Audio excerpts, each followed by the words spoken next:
Hello, and welcome to Podcast Revelation with Matthew Wilson and Balint Kid.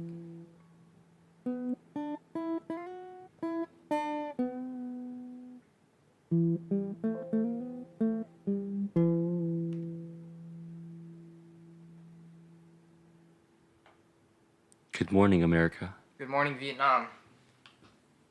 Rip Robin Williams. Whip Robin Williams, bro. Whip Robin Williams. So today, Balint, if you could explain what we will be talking about. We will be talking about Gun laws.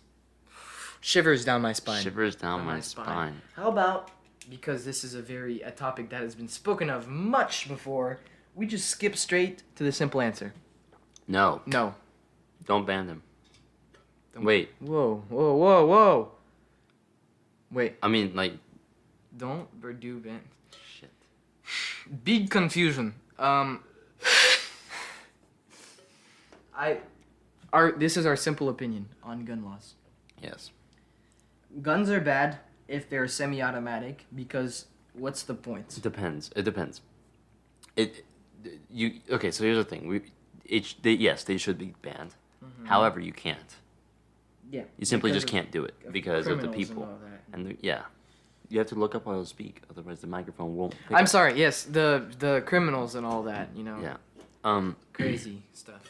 And also, do you really need An AR-15. an AR-15? Ask yourself that before you buy a semi-automatic weapon. Gee, Tammy, do I really need this gun? No. No. You don't. No, you don't. You really don't. First of all, Handgun? We're fine with it. you have an AR-15. How long does it take you to get that out? Okay, let's say you're in a home invasion. Say you're in a home invasion. How long does it take you? First of all, if you have a handgun, you could just put it in like your on your drawer. on your drawer and then easily take it out. Like, where are you gonna put your AR-15? Mount it on the wall. Let the Frame it. Let the home invader use it. Honestly, let's make it a fair fight. It's no semi-automatic weapons. So semi-automatic weapons bad. Yes. Well, but then again, pistols are also some. Pistols are also bad. All guns are bad. Okay, but handguns are semi-automatic Except if you use is it too broad. solely in defense. I would say Machine guns. yes, but not a lot of people. It's those AR-15 style guns that I do not understand why people need to have them. Yeah, why people have them. I know a lot of home invasions have been able to be defeated, I guess you could say, because of these weapons, but I don't think that it's necessarily because of them. One, yeah. I don't think it's necessary. Because, well, first of all, you shoot the gun, you blind yourself with the muzzle flash. You blind yourself, you deaf yourself, and you're killing 3 other people in the meantime. Yeah, because you shoot through the wall, and then you shoot through your garage, and you shoot through your lawnmower, and you shoot through the bullet does not stop. And you shoot through your car, and then you shoot through the other person's garage, and you shoot through the other person's house, and then you hit them in the head, and you hit that person, and then you hit their dog. And then you get sued. Yeah. And then you lose your AR-15. So it all just culminates in badness. So say no to guns. To all guns? No. No. Because the problem is now everyone has a gun, so you need something. Now wait, ban guns? Yes or no? No. No. Because you can't. Because you can't. Simple. Like drugs, you can't. If everyone could give up their weapon, if the ban would be somehow able to get rid of all weapons, it would really need to be enforced well. Then maybe. Mm-hmm. But this way, first of all, the Second Amendment was created so the states can stand up for themselves, but it has gone too far. So no, that's the answer to that question. Mm-hmm. Next question is renewable resources or non-renewable resources. So this is something Matthew and I Which will disagree. be bigger in the future?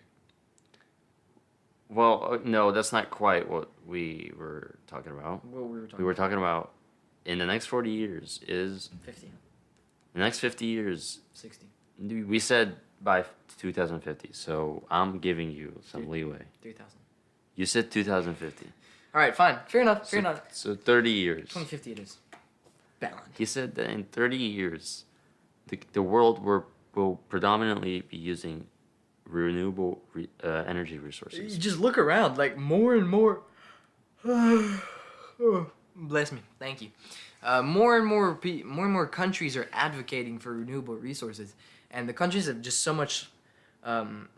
There's so much advocation towards these renewable resources. What? France? That's about it. No, not France. And it's like some of the northern European countries. Even like look at that, the newly risen Greta Thunberg, which is activating for climate change and use of renewable resources, which has done a speech in the UN, right? And all UN members agreed.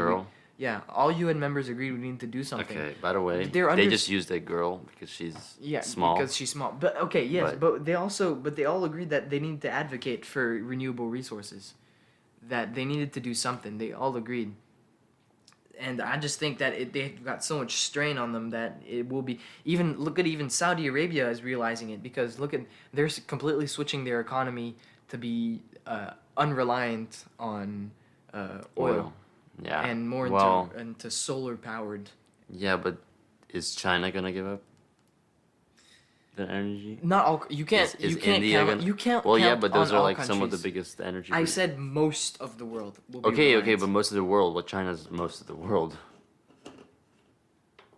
in terms of population. I think, but I think that once a couple have made their change, maybe it'll be a stimulus towards more. Maybe.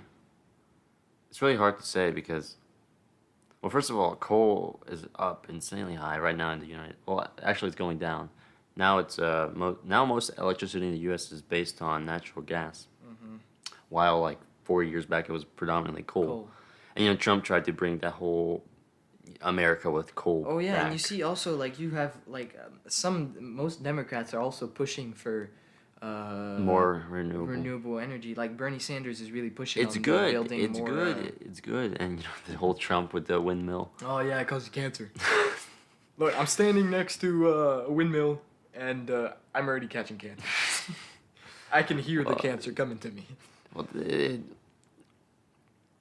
there's no point in that. But the thing is renewable is so much more expensive.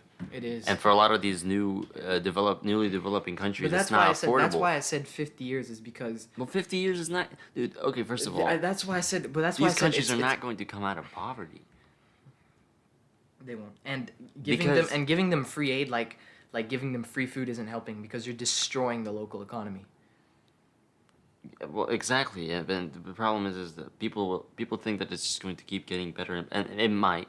Certain aspects of life will definitely get better for these countries, but education, primarily, and stuff like that. But some of these core countries are going to make sure that these other periphery countries stay at the bottom. Because they profit off of it. I mean, that's all the. I mean, the U.S. would be nowhere without Chinese manufacturing. With the labor and all that. Yeah. I mean, the U.S. would be nowhere without Chinese and Indian manufacturing. And Vietnamese and all that. I mean, just look at where your clothes come from. I mean, the reason why they're so cheap and why you can buy them for that price is because of the cheap labor in those periphery countries. I mean, remember when? Okay, I wasn't alive. Neither were you.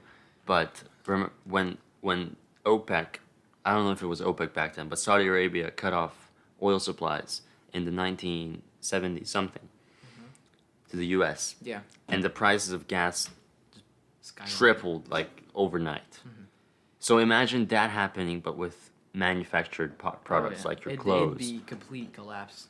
So it would take years to recover. And obviously, if you don't have that extremely cheap labor that they have in India and China, even though it's bad to say this, but the world does depend on those cheap labors. Yeah. And those periphery, especially right countries. now. Yeah. Now I don't know what's going to happen, or what I'm thinking is that this whole secondary, tertiary, and primary sector jobs will eventually somehow even out over the countries. I think so like the United States, what countries need to do is implement like a policy, saying that you get benefits if you do this, like they do for when they have a low crude birth rate, right? Yeah. Implement pro-natal policies, right? We'll do the same thing. Implement pro-primary sector policies. Yeah, but do you think these companies want to Well, of course have not. anything to do with not of course cheap not. labor. But then you got to make sure that your country is not operated by big multinational corporations. Well, yeah, obviously, and it's going to come down to that. If whether these it's going so eventually. The wages in these periphery countries will surpass what the company can afford, and they will either raise prices in the core countries where they're selling these products, or they will bring back labor and start, because that's what I think will happen. I think each country will develop its own regions of jobs, and then the people that are in manufacturing will live over here. Yeah. I think that's what's going to happen, but we'll see. Yeah, it's all about that. We'll see, because these things all depend on one person can make a huge difference in this. Exactly. This is not just, it needs the group effort. These types of differences is one person could change it all. Exactly. Yeah. It all it needs is one person to advocate for this and the country to accept, and the whole thing flips around. Yeah, so I think we can all agree that basically, it's just a we'll see. It's debatable. It's a we'll see thing. It's We'll see in 2050. It's a stick around for 2050 exactly type stuff. I still think it's going to be predominantly, I don't think 'cause so. we're With gonna all the advocates there are now. and we're gonna find new deposits of stuff, oil. You see, but I think that they won't be that big. Like, even We'll see. look at the oil producing countries. Even them, they're realizing, we're in big trouble. It's Well, not Venezuela hasn't even started. 50. Venezuela is in their own little bubble right now. Well, right now, yeah, but they have one of the biggest But known oil reserves. Yeah, but when they come out of it, We'll see. I think the country will know how to moderate it. Because look what happened. Look what happened to the country back before what's his name, Maduro, when yeah, before Maduro there was I watched a whole documentary on this. Before Maduro, who was it? Couldn't tell you. I can't remember who. Before Whoever it Maduro, was. there was a ruler who made the economy he realized that the oil was a big thing, and he made the economy all about the oil. And Right? something happened. And he made sure that the country was based on this oil so that they could make a maximum amount of money, right? And so when Maduro took power, it lasted a good 1-2 years before oil prices dropped, and the whole economy was focused on oil prices, so it just completely collapsed, and it's never been able to get out of that regain. to get out of that hole, right? And I think that the Venezuelans will realize, oh yeah, you're right, we can't rely on these non-renewable resources anymore. And they'll start depending on other resources. I don't know. I think it's a huge market. Not as huge as before. Well, yeah, but I don't think it's going to go away. It's never going to go away, but it's also not going to... I think it's going to keep being predominant. Anyways. Anyway. That's for the future. That's a Will C thing. Will Smith thing. So that was Podcast Revelation, a short one. It was short because we're trying to try this new format where we're only going to have it 15-minute videos. Because we realized that 40 minutes of videos are too long, and we know you aren't listening. Nobody's, gonna listen to all 40 minutes of it. Yeah. So we made it short, sweet, simple. You learn. You listen to both of us. Also, if you have any topics that you want us to talk about, or if you need advice with anything, email EuroBros@yahoo.com. It will be in the description below. Yeah. Yep. That's it. That's also. Peace out. Peace out.